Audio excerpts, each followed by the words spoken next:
Hi Stellars! Welcome back to Tarotala PH. Meron po tayong general love reading para sa Leo, Sun, Moon, Rising, and Venus signs para sa month of January 2025.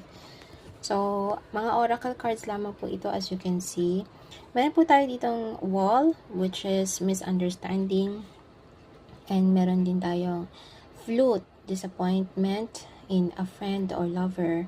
So, nakakita ko na may conflict sa inyong communication, maaaring nagkatampuhan kayo, maaaring may hindi pagkakaunawaan, siguro yung mga details na sinabi ng isa ay hindi naintindihan ng isang party.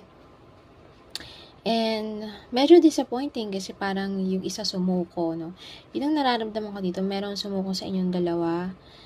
Siguro nag-walk out or nag-block, no? Blinak yung partner niya, no? So, nakakita ko dahil nga sa misunderstanding, kaya nangyari ito. No? So, ang masasuggest ko dito is, kailangan nyo talaga mag-usap ng masinsinan, ng hindi magkakaroon ng pag-aaway o hindi magpapataasan ng boses. Alamin ang side ng bawat isa, no? And meron naman tayo ditong destiny. The reunion with your twin flame is a destined event. Wow, beautiful. Napakaganda nitong card na to, no? Very much, I like it. And we have resolution. Face conflicts with courage. Find the key to unlock understanding. So, very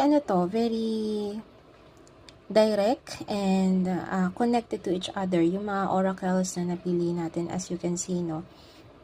So, I think destined kayo na mag-usap ulit, or if ever na medyo matagal na kayo hindi nag-uusap, meron pa ring solusyon na magkita kayo ulit or magkausap kayo ulit, no? Kasi I think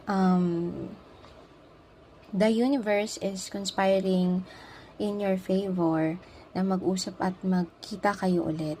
So, this is your reading, Leo. Thank you so much for watching.